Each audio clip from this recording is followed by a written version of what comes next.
radio conversation between the American Marines and the Canadian Sea or Ocean Authorities outside the coast of Newfoundland, 10th of October 1995. Some may have heard this story before. The Americans, please change your course 15 degrees north to avoid collision. Canadians, we'd like to recommend you to change your course 15 degrees south to avoid collision. The Americans, this is the captain on American Marines. I tell you again, change your course.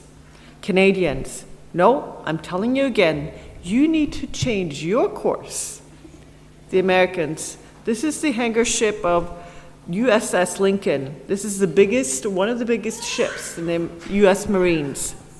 We are supported by 3 torpedo boats, 3 cross boats, and a lot of other support ships. I ask you to change your course 15 degrees north, or we will have to take the necessary action to make sure that this ship is safe. The Canadians, this is the lighthouse. Over. Now, it's not easy to change your course, especially when you're on the wrong one. When you feel like your life is not living the way you want it to, or you feel like there's nobody who cares. To want something is one thing, but to get it done is something else. A little bit of the background material, John 4. So if you look up, if you have a Bible in front of you and you have the John 4 in front of you, that's going to be where we're going to be today. Jesus meeting the woman at the well in John 4. John is focusing between the differences between light and darkness in the first couple of chapters in his gospel. The light that came to the world, Nicodemus that came at night, and the Samaritan woman who came in full daylight from her inner darkness.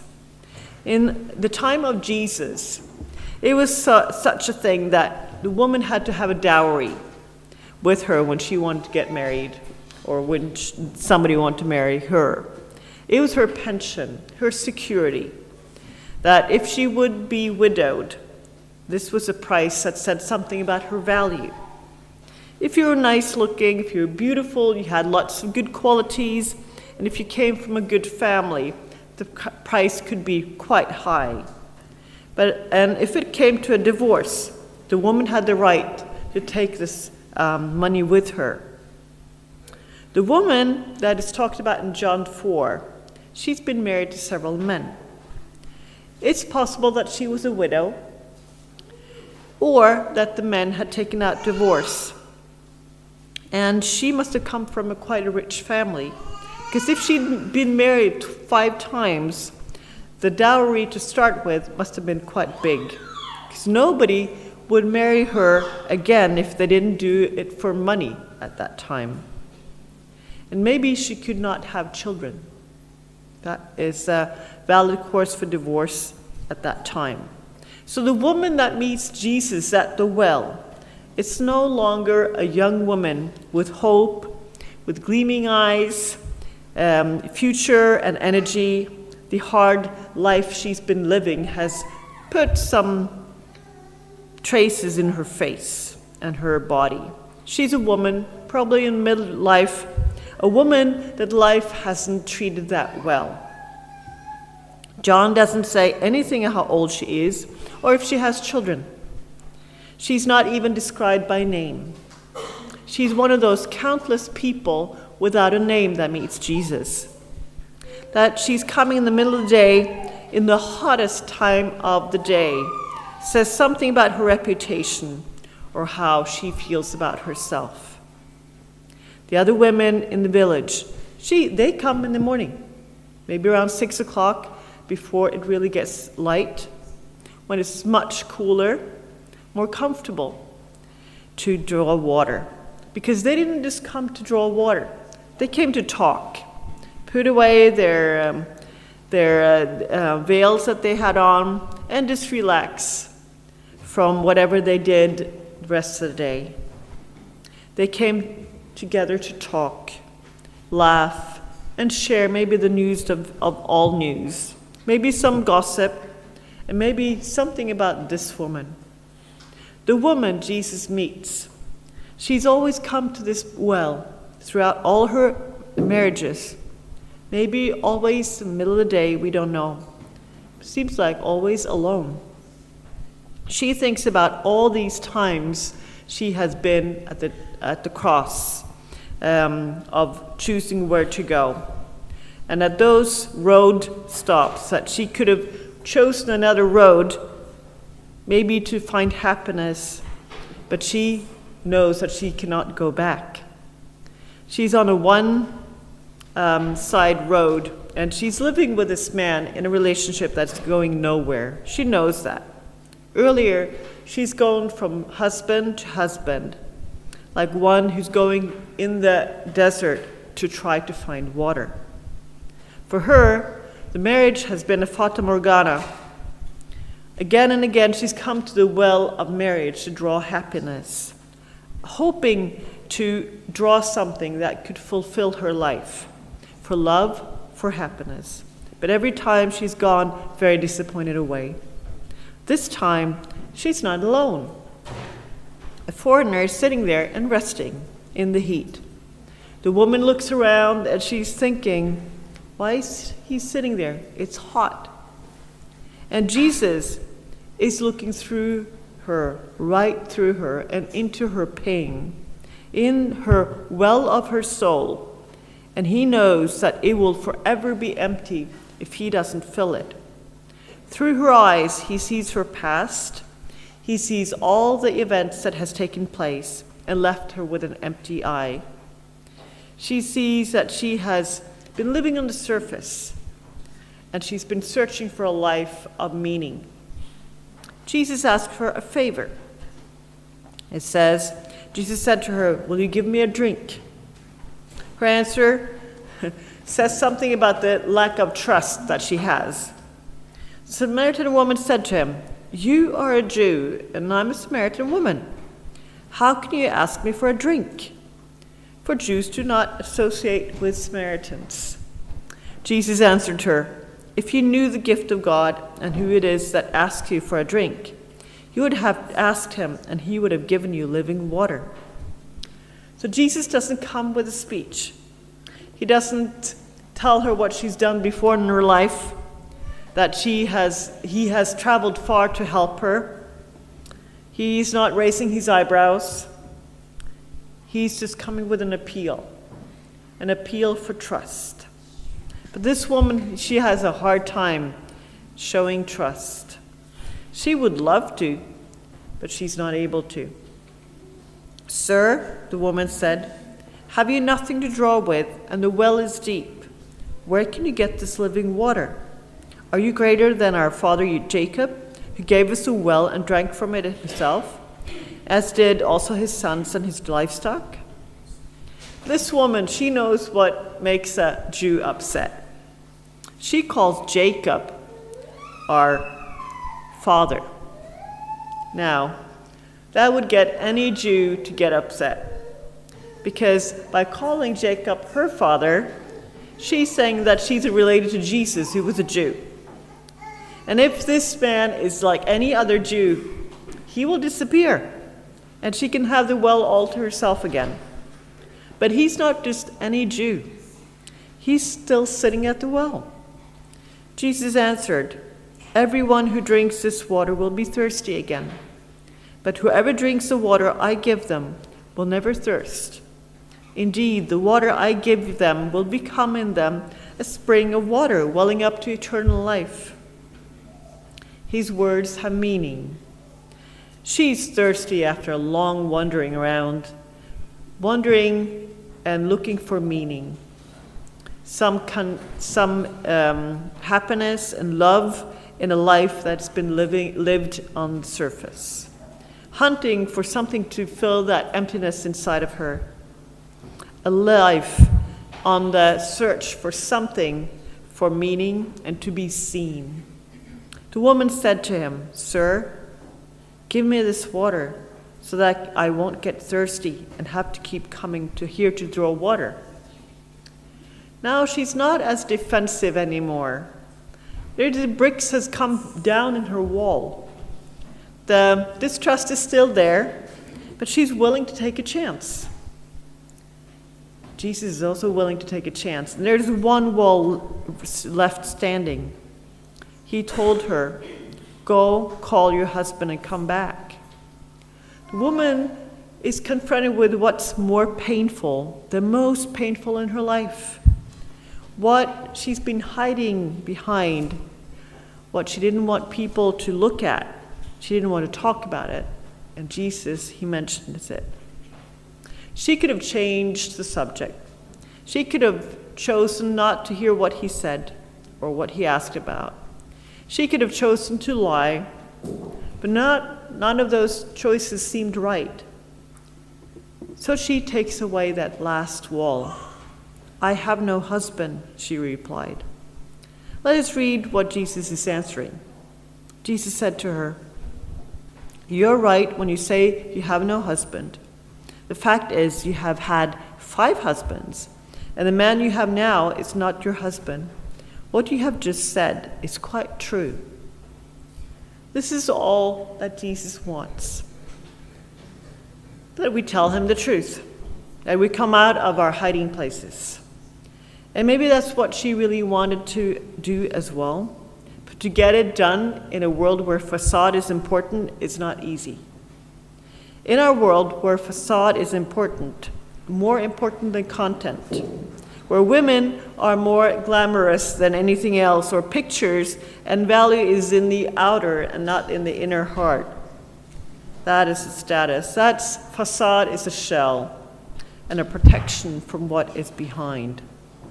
Jesus asks her, well, he doesn't ask her there and then to change her course, or he doesn't tell her where to go. He sees her and meets her just where she is, as the person she is, and shows her respect. That was the best gift she can get, respect from somebody. And when her mask is removed, the woman comes with deep thoughts. "Sir," the woman said, "I can see that you are a prophet. Our ancestors worshipped on this mountain, but you Jews claim that the place we must worship is in Jerusalem." She's telling Jesus, "Let me tell you what keeps me awake at night. Not that people don't want to get to know me or want to have a relationship with me. I'm used to being lonely. I'm aware of my reputation. I'm not that important. I'm not focused on the status, but I just don't know where God is. Can you just tell me where he is or where I can find him?" And this is where Jesus meets her in the middle of the day in bright sunshine, but he's meeting this anonymous woman in darkness with a life in ruins and with a need for changing her course, for being seen. And this is where Jesus gives one of the deepest challenges in the Bible about worship. That God is spirit, and that worship is that the soul comes in contact, in relationship with God's spirit. That is, if we are honest and open in ourselves in the meeting God, or meeting God. This is a revelation for somebody who's been living most of her life on the outside of the established religious universe. For her, it's a revelation that God takes gifts in the shape of an honest, open heart. Jesus comes with the first one of his few Messiah revelations. He doesn't say very much that he is the Messiah. But to this woman, unknown, unnamed, in the middle of a strange life, she says, or he tells her who he is. A revelation that might not have been understood in other ways or other places that he risked his life for. But when this woman hears what he has to say, she says the following in verse 25. The woman said, "I know that Messiah called Christ is coming. When he comes, he will explain everything to us." This is definition of worship.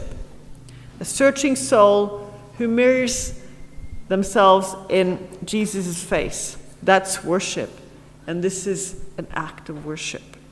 Of all places that Jesus could meet a searching soul, he meets one out in the desert by a well. Of all women, or all people, a Samaritan woman who was down low on the step ladder of status, wrong race, wrong gender, and with a tragic history. But one thing was right, her honesty. She had an honest heart.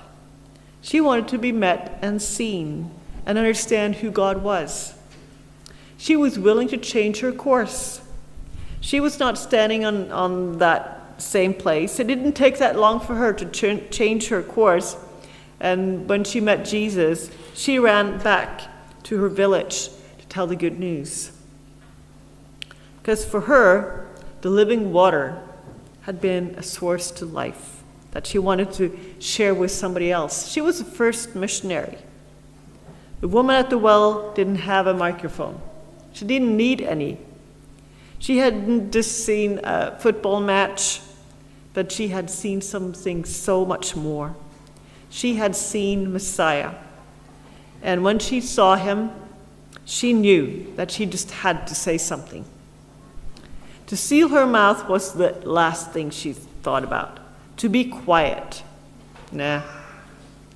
But as the first evangelist, she ran so fast back to tell the good news that she forgot her jar by the well.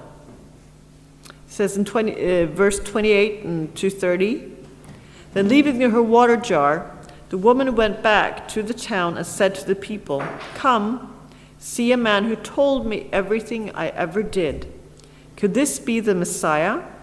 They came out of the town and made their way toward him.